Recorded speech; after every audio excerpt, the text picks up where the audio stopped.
Tammy and Alan Duval glow with health, wealth, and happiness. If you looked at Alan, he looked rich. She was very attractive. I mean, she could fix herself up to be a knockout. But sometimes marital bliss is merely superficial. Said he was a drunk. His family's nothing but drunks. Like a lot of addicted people, she'd go right back to it again. Yes! Their relationship turns toxic. Screw you. You need to learn a bit of respect. And then ice cold. What I heard is there was a constant fight. Get off me! This was the healthiest dead person I think I'd ever seen. Love may be blind and marriage bliss, but divorce is murder.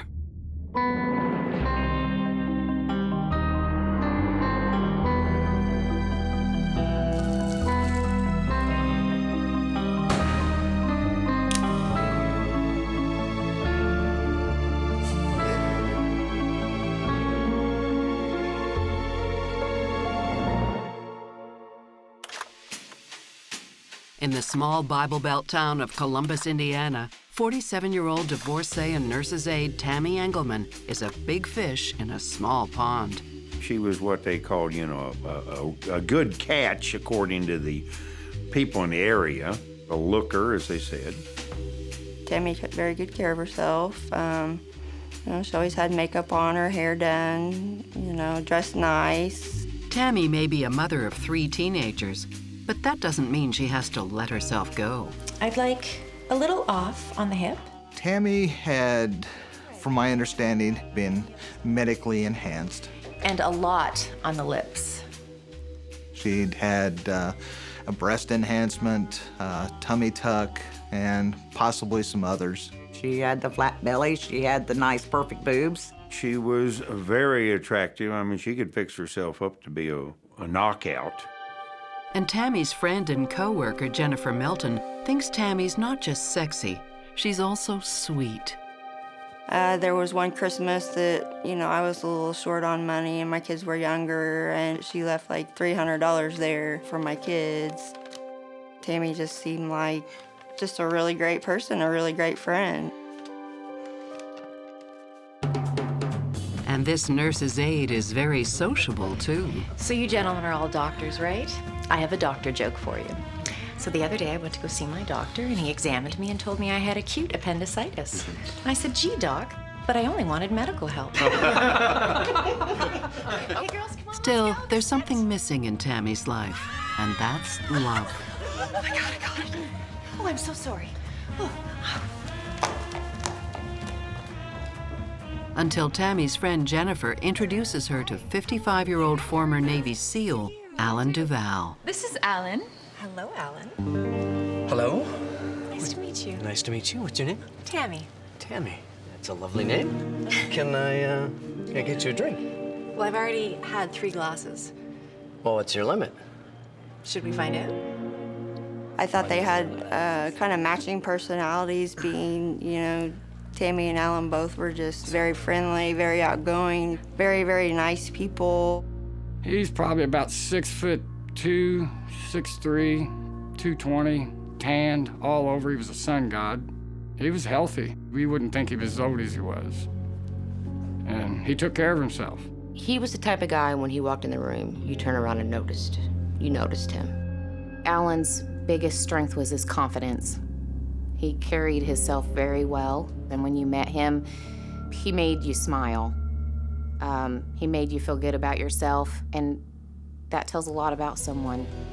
Alan, too, is divorced and unattached. Alan hadn't dated in a while, and I think he was lonely, and he really was looking for some companionship, someone that connected with him, and he found that in Tammy. Beyond his looks and charm, there's something else that Alan has to offer. If you looked at Alan, he looked rich. And the way he carried himself, the clothes he wore, the jewelry he wore, he looked rich. Waiter, could I get a bottle of your finest champagne at our table, please? I believe Tammy thought Alan may have had some sort of bank account, bankroll, however you'd like to put that. By looking at him, you think he had a whole bunch of money, but he didn't. He was just like everybody else. In fact, Alan is juggling several jobs to maintain his lifestyle. After he got out of the Navy, he worked on oil fields, I think out in Oklahoma or somewhere out west. He did landscaping. He had his own little landscaping business. He worked in a jewelry store. He was a manager of a jewelry store, so he had gold and everything on, wearing a suit and tie and all that stuff. A third job provides him with a place to sleep at night. He was still a maintenance guy at the Days Inn, so he got free room.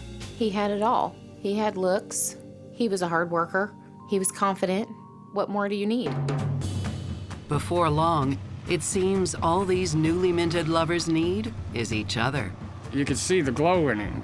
Everybody was really happy for him because they both seemed just really in love and very, very happy. So we were just all like, this is great. So great that Alan proposes to Tammy just weeks after meeting her. I guess he felt this is it, you know, because he found the woman that he loved, and he's going to be married to her, and he's going to be with her for the rest of his life.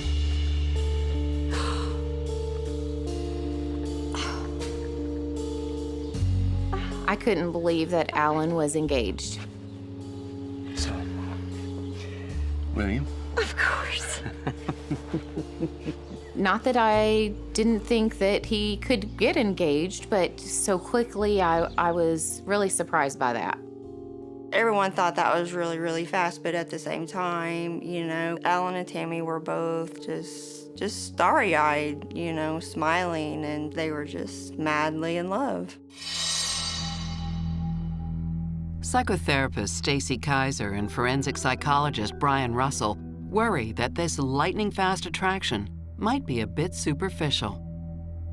Tammy and Alan have come together with chemistry and attraction, and those are very strong lures to draw two people to one another. That said, it always worries me when I see things like that because it makes me wonder if there's any foundation below that. I think that 3 weeks of courting is way too short to make the right decision about whether they're right for you in the long run.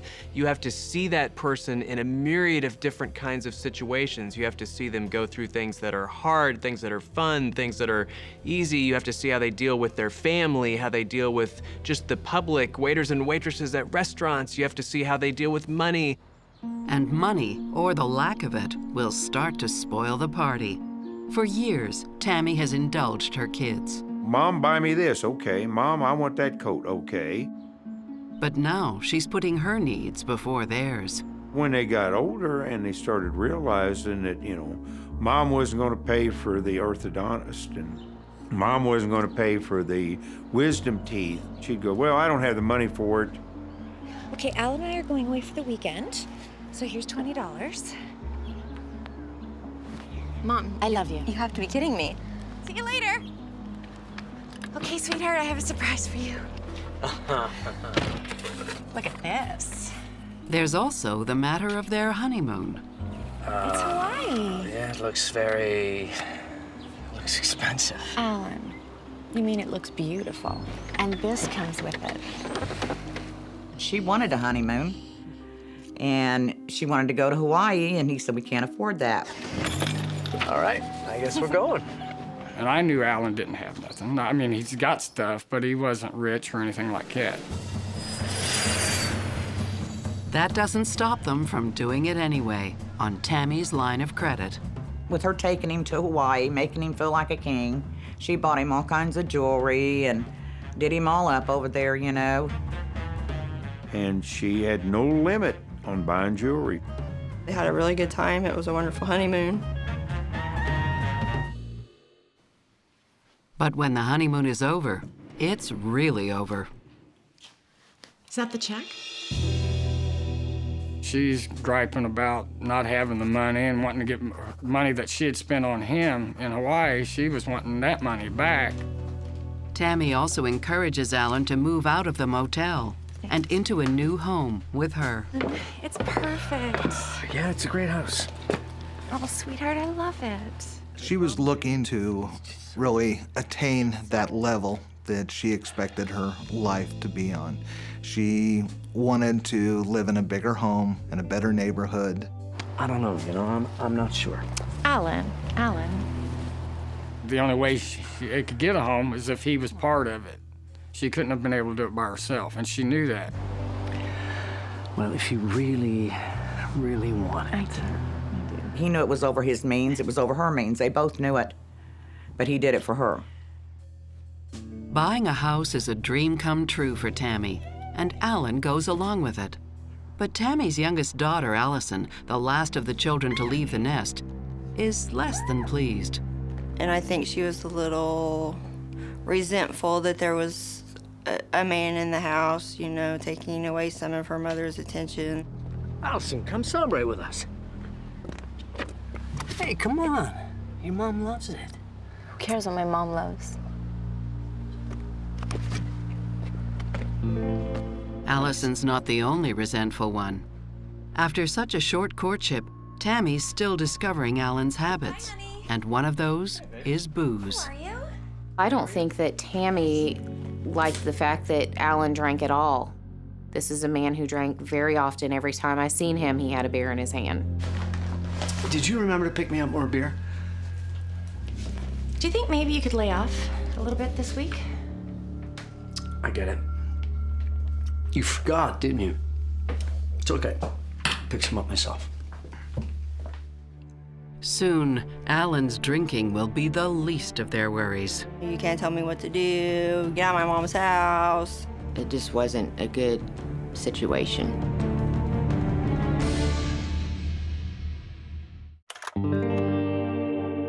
With deep tans, love of bling, and instant sexual chemistry, Tammy and Alan Duval seem like a perfect pair.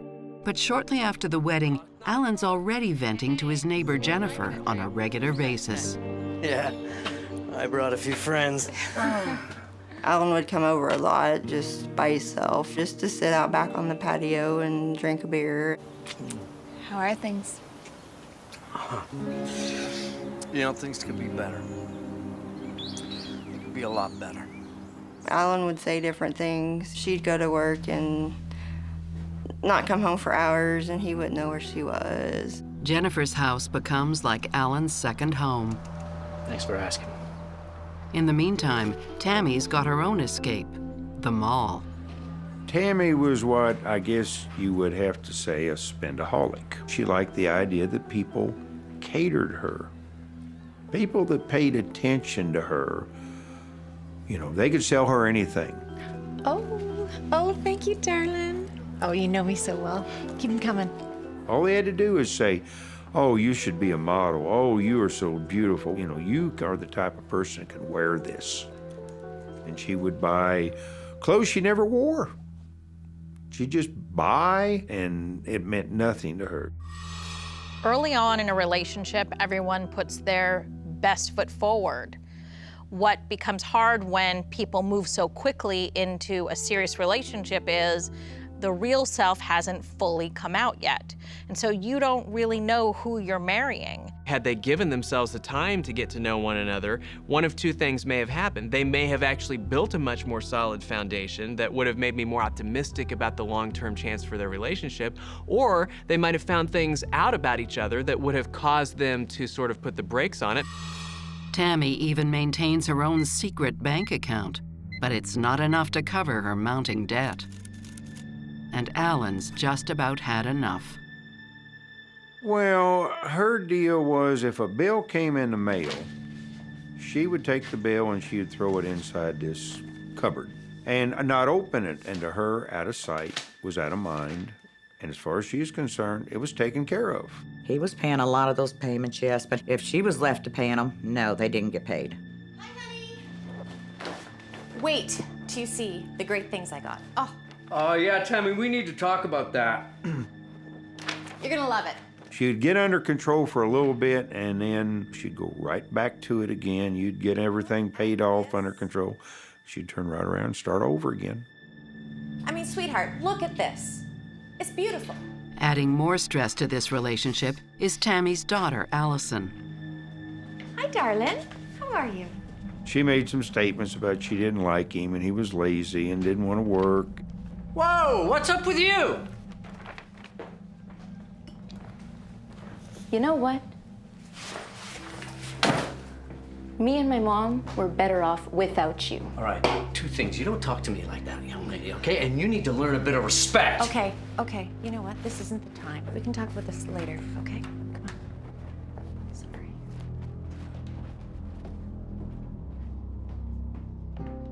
Just a year into the marriage, Alan and Tammy find that every small thing is a reason to start bickering.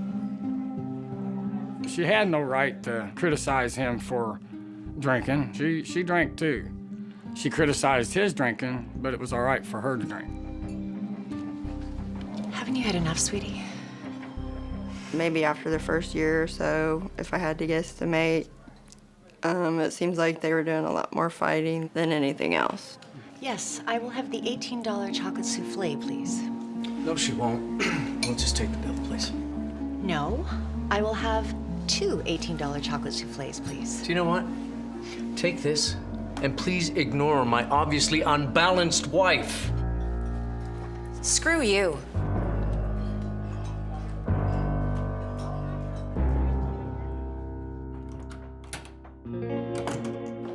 Ever hopeful, Alan tries to repair the relationship. Love does some weird things, I guess. He would have done anything for her. And he did do anything for her. Perhaps he's sticking around for another reason. The promise of financial salvation. Her dad was a pretty good-sized farmer. Tammy, from what I understand, had Alan believing that she was going to receive a lot of money, and Alan stayed around because he thought that, hey, if something happens on Tammy's side, she's going to inherit a bunch of land, property. I mean, I've heard figures all the way up to $6 million for property in the farmland. It's hardly a solid foundation for a lasting marriage. There you go, Mr. Rydell, a spanking new Making glass matters of worse, water. Tammy catches the eye of the son of one of her patients, My pleasure. Your dad's one of my favorites. Harry Smith, an insurance salesman. We just started noticing this, strange car being at Tammy's house, a lot during the day, and then we'd see this, strange man coming in and out of, all times of the day and night. She said it was a guy from work and he was helping her do things. But I would tell Alan when he was there. I called him several different times and be like, hey, this guy is here. Alan told me, he says, I think it's her boyfriend. I really think she's seeing him. But I just don't know how big it is. May I help you? He's right to be suspicious. It's okay, I live here. The weather's stripping shot, so I'm just... Harry is doing a lot more than just selling her insurance. They were making out like teenage children, both in the hallways and in the parking lot. As Tammy's affair heats up, a war will be declared, and there will be casualties. Alan closed their joint bank account. She called the police and said that he was drunk and out of control. Tammy and Alan Duval marry months after they meet, but the honeymoon doesn't last for long. Soon, Alan's boozing harder than ever, and Tammy begins an affair with a local insurance agent. When Alan finds out, he hits Tammy where it hurts the most. Alan closed their joint bank account and opened a bank account solely in his name. Declined? Alan! He also lashes out at Tammy's daughter, Allison. Alan had been drinking. He came home, he was upset with Allison as she was studying for some final tests to complete her high school. You're not gonna graduate if you keep this up. Mind your own business. Turn my music back on. No! Do your homework.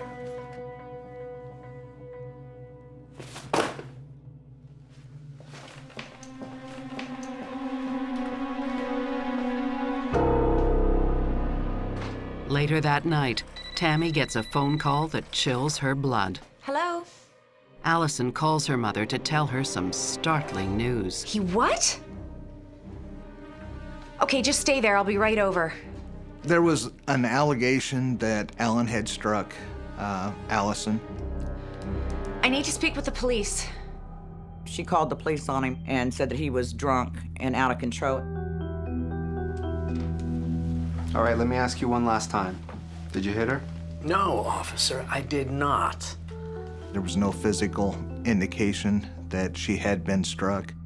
They could tell he wasn't being violent, and there was nobody had any marks on him. It was just a gentleman who had had too much to drink, so the officers made every effort they could to find a peaceful solution. All right, Mr. Duval, is there some place you can stay for the night? What do you mean? Just until things cool down. Yeah, okay. Sweetheart. That's what happened. Nobody went to jail. They just dropped it. But it was like Allie kind of instigated him because I really feel like Allison wanted him out of there. The police drop the case, but Tammy doesn't. And when Alan returns home the next day, she's already changed the locks. Ultimately, it was decided that Alan was going to move out, and Tammy was telling other people that this was going to lead to their separation and divorce. Okay, I can see you in there, all right? Tammy! Go to hell!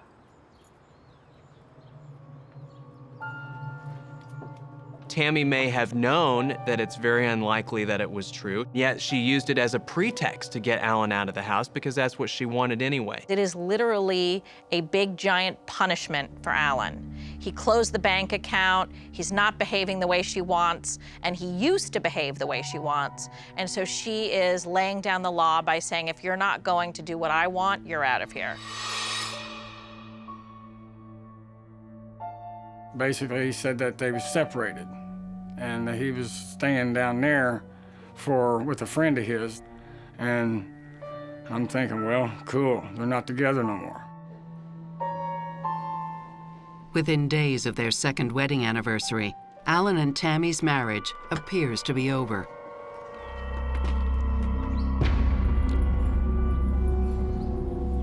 Alan had come home, apparently, to mow the grass. Hey! This is while they had been separated. Tammy was bringing this guy home when Alan was living somewhere else. Well, ma'am, maybe we should. I hope. Shut it! Shut your mouth. I know who you are. Alan, calm down. This is my house and this is my wife. Get in the house. Alan, calm down.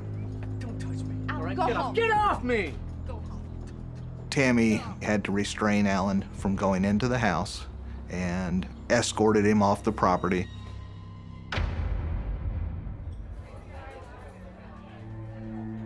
Despite staring Tammy's infidelity in the face, Alan has only one thing on his mind: repairing the relationship. Things can be different this time. He would meet her about once a week for dinner. He paid for her dinner and gave her money to help her pay her bills and stuff. Basically, he wanted to get back with her. He'd do anything to get back with her. I don't know, Alan. I just don't know. I listened to him, and if that's what you want to do, do it. I mean, you know, you're a grown man. Maybe that was his last chance at a relationship. I mean, we're not getting younger. I think that Alan truly loved Tammy. And when you love someone, it's hard to just cut that off. You can't cut that off. I'll get this. Do you want that souffle? We will have 2 souffles. To go, please. Thank you. 2 months later, there's a glimmer of hope. Did you enjoy that, sweetheart? Oh, it's delicious. Tammy needs Alan to come and sign some paperwork concerning the joint mortgage, and he comes running. just need to sign right there. Anything for you? You know, I've been thinking maybe once Allison goes to college, you could move back in. Alan was excited. He was looking forward to going home. I would like that very much. He was looking forward to be back with his wife. He was looking forward to rekindling their marriage and the relationship.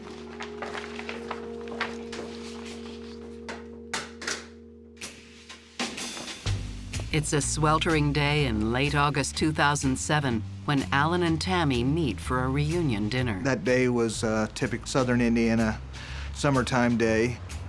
Tammy had prepared what she called a light summer dinner for the two of them. It's all for you. Sit yourself down. And a special treat. Suddenly there was beer there. There was Long Island iced tea. So he was in heaven. He was back home, and she was allowing him to drink. Well, aren't I a lucky man?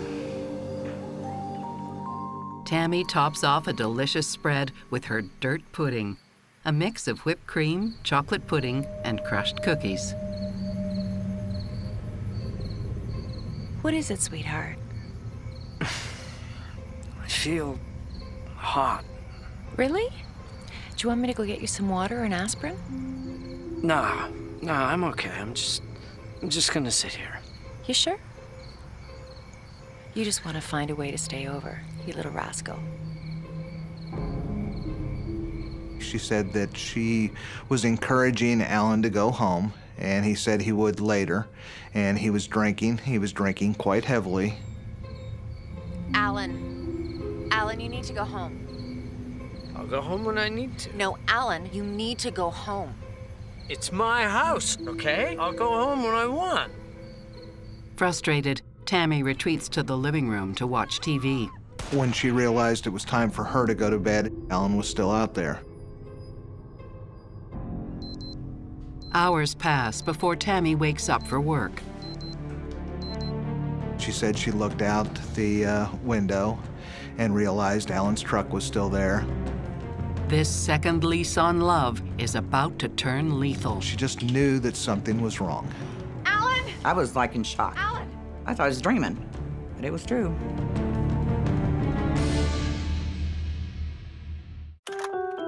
After money troubles, family tension, infidelity, and addiction, Alan and Tammy Duval are trying to patch up their 2-year marriage. But a reunion dinner ends with Alan in a drunken stupor. Alan, you're still here? Alan, get up, you have to go to work. Alan! And he's still there, passed out the next morning. And Alan was still there, asleep. She woke him up, told him that he needed to go home, get rest, get ready for work. Geez, Alan, get it together.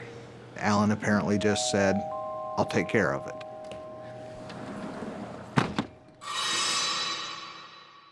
Hours later, Tammy returns to give Alan the boot. Only his condition is much worse than before. Alan! Alan was unresponsive. Baby, wake up. Alan! She had called 911 and summoned an ambulance. Hello, I need some help. They asked her if she was familiar with CPR. She said she was. Yeah, I'm a nurse. I'll try, hold on. She put the phone down. Okay, baby, hold on. And they could kind of hear grunts or groans. He's too heavy, I can't lift him. And they said, okay, officers are on the way and the ambulance will be there in just a few moments. But by the time paramedics arrive, it's far too late for CPR.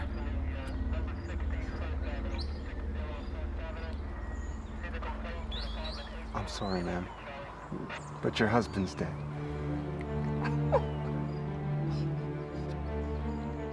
I went out in my backyard and kind of peeked over the fence, and they had him covered him up, but he was sitting in a lawn chair, dead.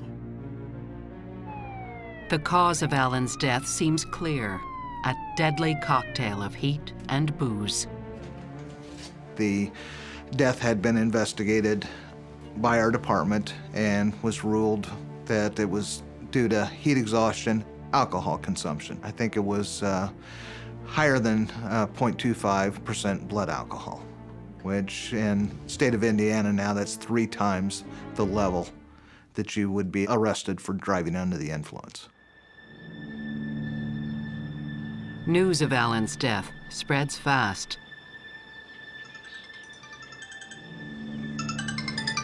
My husband and I, we were sleeping, and the phone rang. Who in the world could be calling this time of morning? Hi, Zila. It's Tammy. Listen, I don't know how to tell you this, but Alan's dead. I was like in shock. I thought, what did she do? What is this? I thought I was dreaming. But it was true.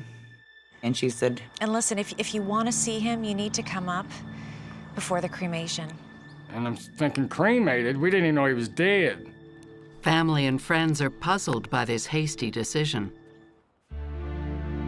Alan wanted a military service at his funeral. He was proud of the time he served, and that's what he asked for. That's what he wanted. I told her I was pretty sure that Alan did not want to be cremated. And she said, well, I'm his wife. For Alan's loved ones, it's the ultimate slap in the face. They bring him out, he's on a gurney, like in a hospital, with one of them things behind his neck, holding his head up straight. Alan had no clothes on. He had no jewelry, nothing. He was stripped down to his bare skin. And Tammy told them that his clothes was an expense she couldn't afford. And that just tore my parents up. Some people might look at this and say, well, maybe there was a cost factor involved. Maybe she didn't really love him that much, didn't really want to reconcile, and now that he's gone, she wants to save money. However, Alan was a veteran. He could have had his funeral paid for completely, whichever way he had it, cremation or traditional burial, by the government. And so cost would not have been a factor here. Tammy is all about Tammy. She doesn't really have a lot of regard for what other people feel. She sort of does what it is that she feels like doing and doesn't worry about anyone else being upset. The planned cremation raises eyebrows, and so does the coroner's report. Alan is a hardened drinker with a high tolerance for alcohol. This is a man that is used to having a few beers every day. Yes. Oh, come on, come on. That could hold liquor really well. I'm gonna show you how we used to do it in the Army. Huh?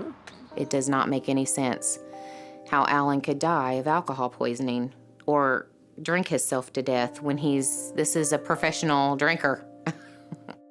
Observe. How's that? Oh, chest to the ground, soldier! Beverage break.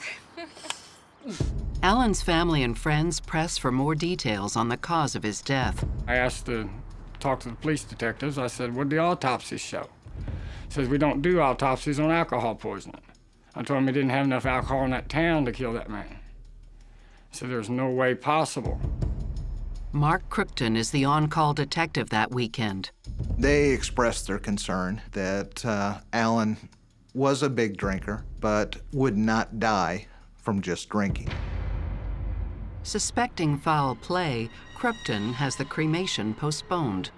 I went to the mortuary and asked them if I could examine the body, and they were cooperative.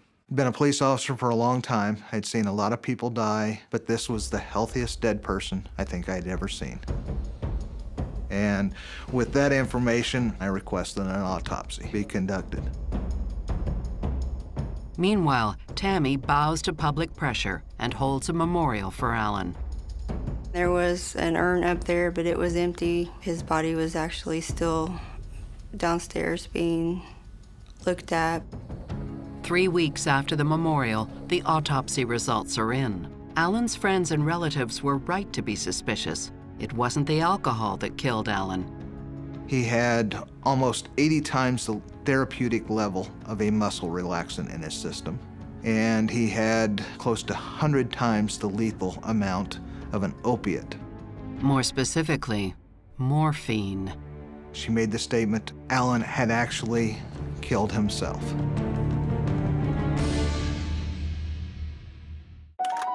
After an autopsy reveals a lethal dose of morphine in Alan Duval's system, his wife Tammy comes clean and admits that Alan's death was no accident. And at that point, she made the statement Alan had actually killed himself. Alan, are you never gonna change?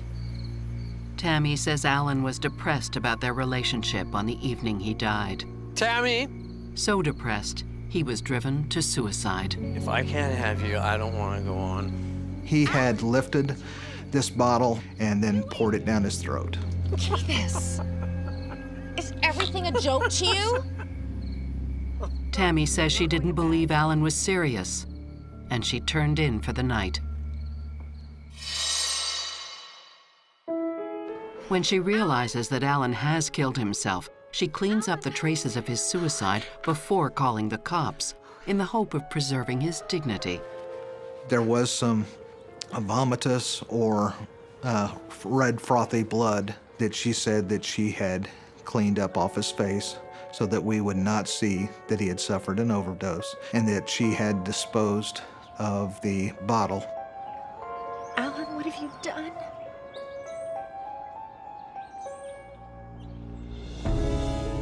Guys tend to use firearms, especially a guy like Alan who was familiar with firearms from his military service days. Morphine is not very accessible. I guess if he were going to poison himself as a guy, he probably would have done it with lots of other substances before morphine. So I'm just not buying this at all. Something about Tammy's story doesn't sit right with Detective Crookton. Tammy claimed she exchanged words with Alan hours after he ingested the morphine. But that's impossible, because Alan would have died the moment he took it. It was a very high concentrate morphine solution, and the dosage was 1/4 of a drop. It probably turned his heart off like a switch. Family and friends have their own doubts.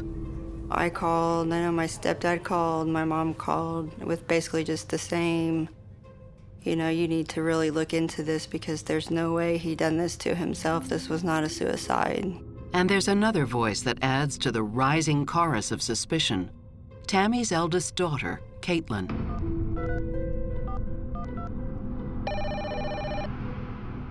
We received another phone call, and this was from Tammy's daughter and her husband. And they indicated to the front desk officer that they were concerned that Tammy had killed her husband. I'm sure it was very hard for her, but at the same time, I mean, she just knew that she had to say something. Caitlin tells police that her mother had a particular interest in TV crime shows. She was big into crime scene movies and said that she had just figured out the easiest way to kill somebody was wait till the weekend and get an on-call detective who had other things to do, that you would poison somebody, and then you would ask for immediate cremation before they had a autopsy. The police think she did it, the neighbors think she did it, even her daughter thinks she did it. But there's no hard evidence to support a murder charge. I was at a dead end at that point. Couldn't go any further with it because I didn't know where the morphine came from. As the investigation stalls, Tammy moves on and decides to sell the house. It wasn't very long after Alan died that she got rid of it, because now he's dead, she can sell it. But the sale is not enough to keep her afloat. Can't wait to get it home and try Tammy's it all on. bank balance is dwindling. Thank you. And with the homicide investigation still active, Alan's life insurance will not pay out. Oh, that can't be. Try it again. So she calls Detective Crookton and asks about the progress of the investigation. Detective Cruchin, please. One of my best assets throughout this investigation was Tammy herself. Detective Cruchin. Hi there, it's Tammy Duval. Hi, Mrs. Duval. How are you? So she explained to me she had an insurance policy and the insurance company wasn't paying. Detective Crookton takes the opportunity to dig a little deeper into Tammy's past. We needed a bit more information. Could you tell us where you've been working lately? Yes, I just started a new job at a new residence. At this point, through her licensing, had found quite a few different places that she had worked at. She gave me another place that I was not aware of. You know what? Don't worry about it. I'll leave it. So with this information, I went to there and I asked them, tell me what kind of employee that Tammy was. Said, well, the last time that Tammy worked for us, we had some medication missing. An actual registered nurse was taking care of a hospice patient. And this patient was to receive a quarter of 1 drop of medication orally. The nurse had told me that he and Tammy were sharing care of this patient, and he was called away from an emergency in another room. And that's when the bottle of morphine disappears. Nobody had seen it. Nobody had any idea what happened to it. And the director of nursing sat down and said, well, to kind of protect you, we're just going to indicate that the medication was spilled. As for the muscle relaxants that were also found in Alan's system, they were even easier to come by. Zilla had kind of relayed to me some of the medical issues that she has. Zilla had so many of these muscle relaxants, they were just stacked around the home like candy. I think she ended up with about 200 of them or so. I don't really know the amount. 3 years after Alan's death, Tammy is dating a new boyfriend in Indiana. She has no idea that one casual phone call has given the detectives the lead they need to wrap up the case. What is this? Detective Cruchin, what are you doing here? Tammy Duval, you're under arrest for the murder of your husband. What? No! Tammy's not only charged with murder, she's charged with insurance fraud and obstruction of justice. Please. I wanted to be there, a fly on the wall, anything. I wanted to see her face. I was happy. I was happy that she finally got arrested. She'd been walking free for 3 years. And I thought they just forgot about it. Tammy's motive is one of the oldest in the book: money. That was no mortgage document that Tammy had Alan sign 1 month before his death. Allison said, you're not going to believe this. Mom bought Alan an insurance policy for $100,000. And I stopped and I looked at her and I said, she did what? At Tammy's trial, the whole lurid story is revealed.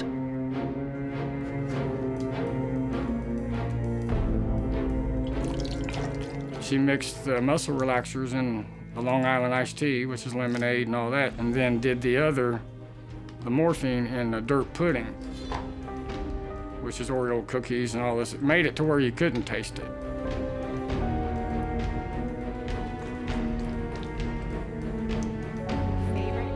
He probably drank enough of the muscle relaxant that it may have put him to sleep. Lucky man. And it may have left him incapable of moving. But the dose of morphine isn't quite high enough to finish the job. He could still breathe, his heart would still beat, he could still blink his eyes, and we believe that Tammy took this bottle of morphine sulfate, put it to his lips, and poured it down his throat.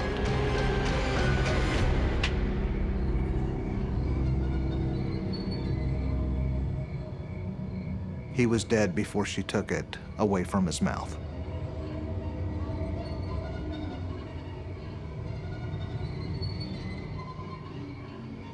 There's another skeleton in Tammy's closet.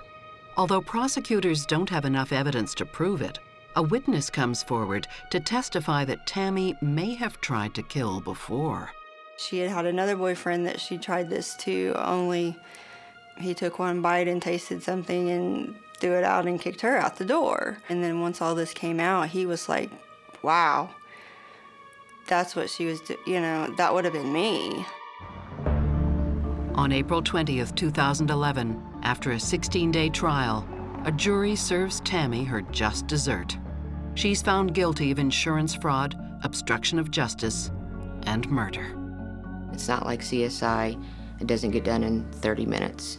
It's a process. We have to dot all our I's and cross all our T's. We only get one shot. And I just thank God for all the phone calls that went into the police station, or she would have gotten away with it. I've seen the system break down so many times, and people that should get convicted just walk away with it, but the system worked. Tammy believed that she had created the perfect crime, and she actually thought she got away with it, and she did for a really, really long time. What she didn't take into account was all of the holes that she had left behind, all of the patterns. Most sociopathic people overestimate just how brilliant they are and how many I's they've dotted and T's they've crossed and just how perfect their crimes are. Thank God, because if they really were as smart as they think they are, we'd have a lot more unsolved cases. Tammy Duval is sentenced to 60.5 years in prison. I think we felt his life was worth a little more than that. But in 30 years, it'll be a new life when she gets out. It's going to be way different than what she's used to. But life will never be the same for all those who loved Alan. I just miss the fact that he's not here and he's not able to go on with his life and be alive. He had so much life. He was just a sweetheart, and I miss that. He was a part of me. It's just, I loved him so much.